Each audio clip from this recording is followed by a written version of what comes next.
So people talk about a woman's intuition, and I feel like the older I've gotten, the more people will say, trust your gut, listen to your gut, listen to your intuition.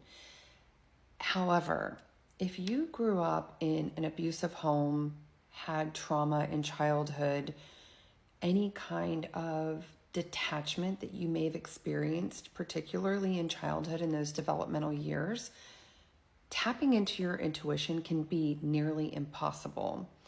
So I want to share what I've done to reconnect with my body and reconnect with my intuition. And now I'm finally feeling it. I'm finally getting the sense. And I trust myself enough to listen to it and take those scary steps to follow it.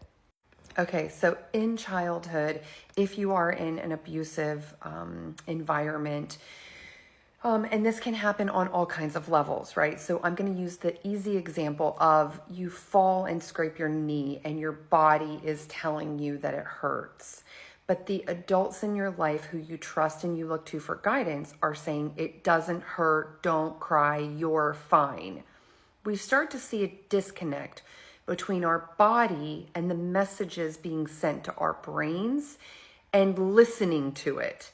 So body is saying, that really hurts, I want to cry, I need comfort. And it's sending the messages to the brain. The brain's like, oh my God, that hurts. But then we start telling ourselves, it doesn't hurt, you don't need comfort, you're fine. If you add trauma, abuse, or worse, the worst levels of that, you start to get more and more. Particularly when we talk about SA, because now you are really repressing your intuition of safety. So now, and in my example, I lived with my abuser and I had to constantly tell myself I was safe when I was not safe.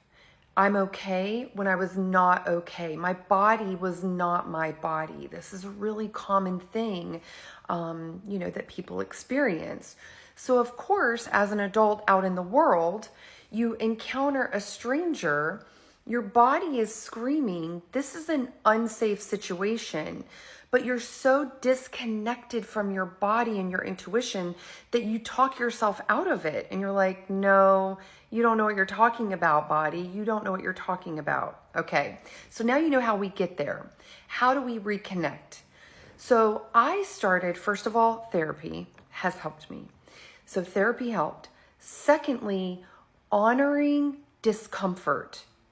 And this one little step, if my shoes were uncomfortable, if my clothes were uncomfortable, if something pinched, if something itched, I took action.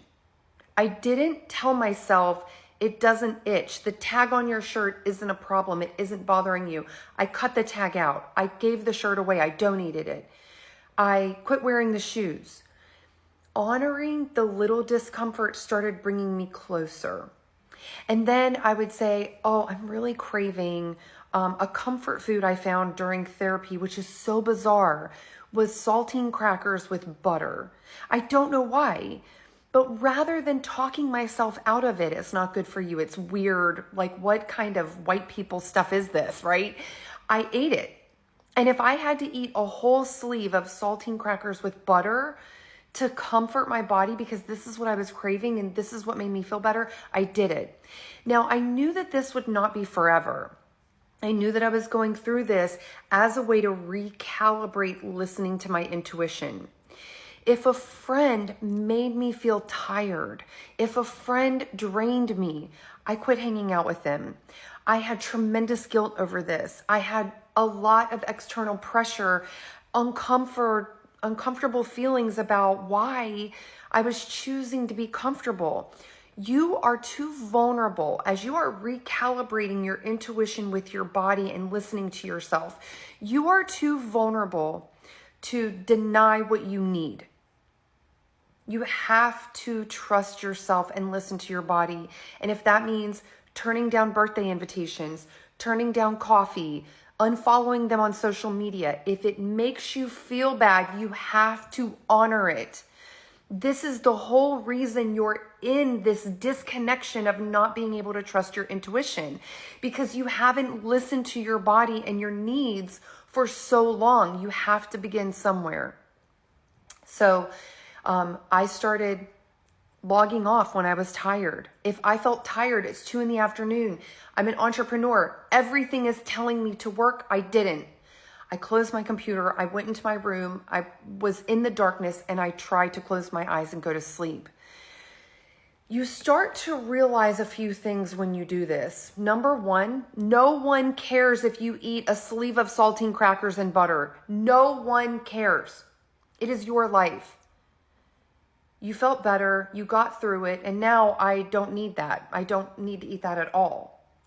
Number two, the people who love you, the people who want the best for you will understand if you need space. They will understand, and you'll get to a place of saying, I just don't have the capacity to be there through the breakup with you right now. I'm struggling. I need to protect my peace right now. The people who love you, the people who will pour into you will understand. The users who liked it when you were disconnected from your intuition and your needs and drained you financially, emotionally, mentally, spiritually, socially, they won't like it. But guess what? My life is so much better because I don't have all of these people who completely drained me of all of those resources and did not pour back into me. Because I was so disconnected to what I need, I didn't even verbalize it and I just kept giving. Lastly, you will finally hear your intuition. You will finally be so connected to your intuition that when you are in a dangerous situation, you'll recognize it and you'll know it and you'll believe and be proud of yourself and you'll trust it and follow through.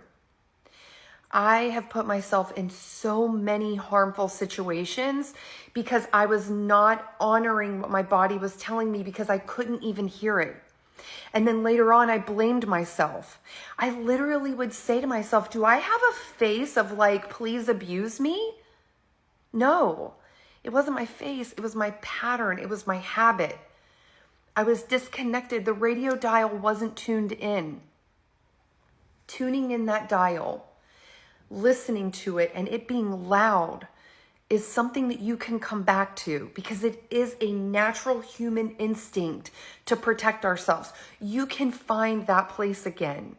Start small, but just start. It is such a great feeling to know that I am my greatest protector.